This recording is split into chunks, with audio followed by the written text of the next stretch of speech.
Wang tidak dituntut melebihi 11 bilion ringgit. Juga langkah bagi menyekat ketirisan perbelanjaan bahan api melibatkan golongan nelayan terus diperhebat.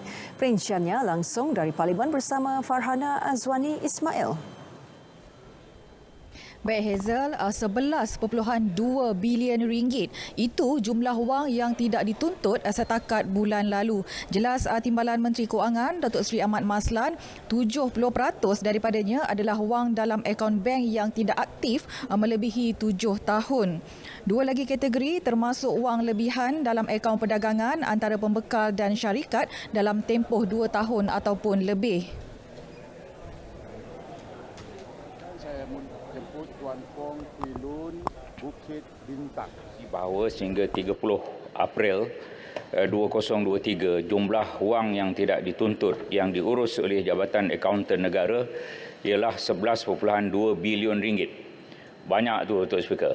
Dan definisi wang tidak dituntut ni ada 3. Definisi pertama ialah wang yang tidak dibayar kepada empunya seperti gaji, bonus, dividen dalam tempoh setahun atau lebih.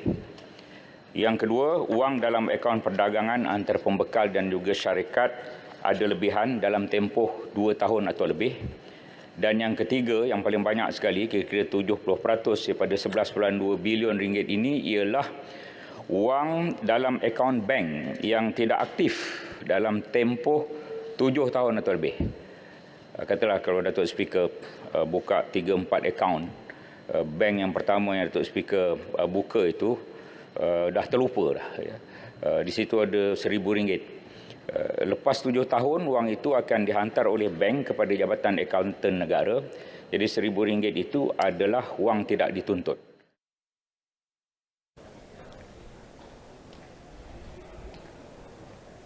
Sehingga semalam sebanyak 3.3 bilion ringgit wang tidak dituntut dikembalikan kepada rakyat.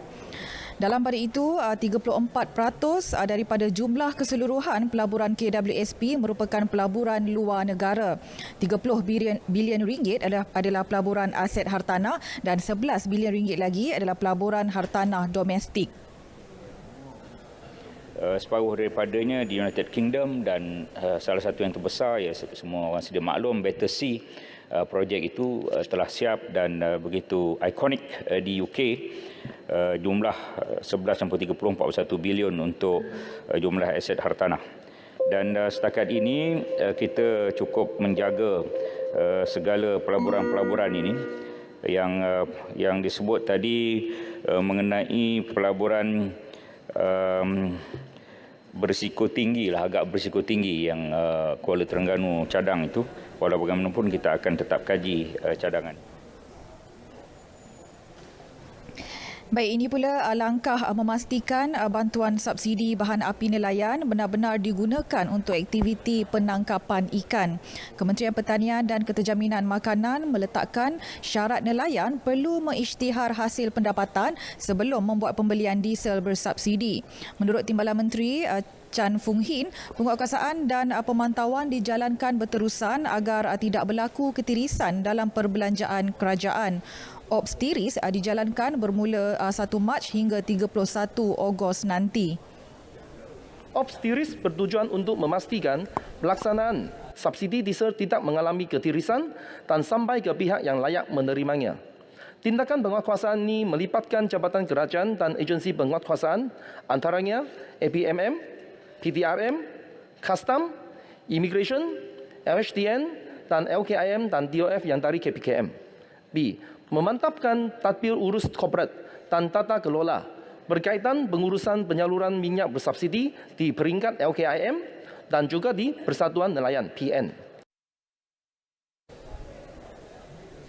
Tambah beliau, kecekapan kaedah agihan jualan DJT atau pusat jualan juga dipertingkat selain memerlukan sokongan padu komuniti nelayan untuk melaporkan sebarang aktiviti penyelewengan kepada pihak berkuasa. Baik, dalam perkembangan lain, seramai 3,787 bilangan pelatih menerima manfaat menerusi skim latihan industri yang dilaksana Kementerian Sumber Manusia dari Januari hingga April 2023. Timbalan Menteri Mustafa Sa'mud memaklumkan jumlah itu melibatkan bantuan keuangan sebanyak 7.42 juta ringgit.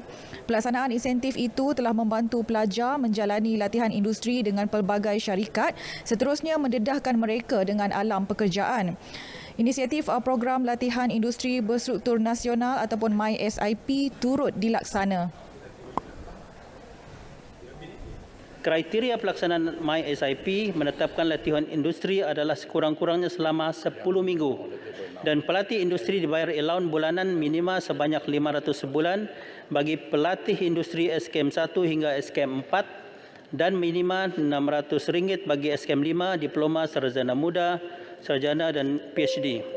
Di pihak syarikat, inisiatif MySIP ini memberikan pelepasan cukai berganda ke atas allowance bulanan yang dibayar kepada pelatih industri dan pelepasan cukai sehingga RM5,000 ke atas latihan yang diberikan kepada pelatih industri.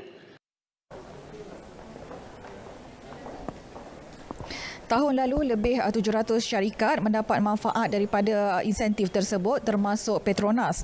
Berdasarkan laporan trend MySIP 2022, 33% daripada pelatih industri mendapat tawaran pekerjaan pertama di syarikat mereka menjalani latihan industri. Sekian langsung perkembangan dari Parlimen, kembali bersama Hazel. Silakan. Farhana Azwani, terima kasih.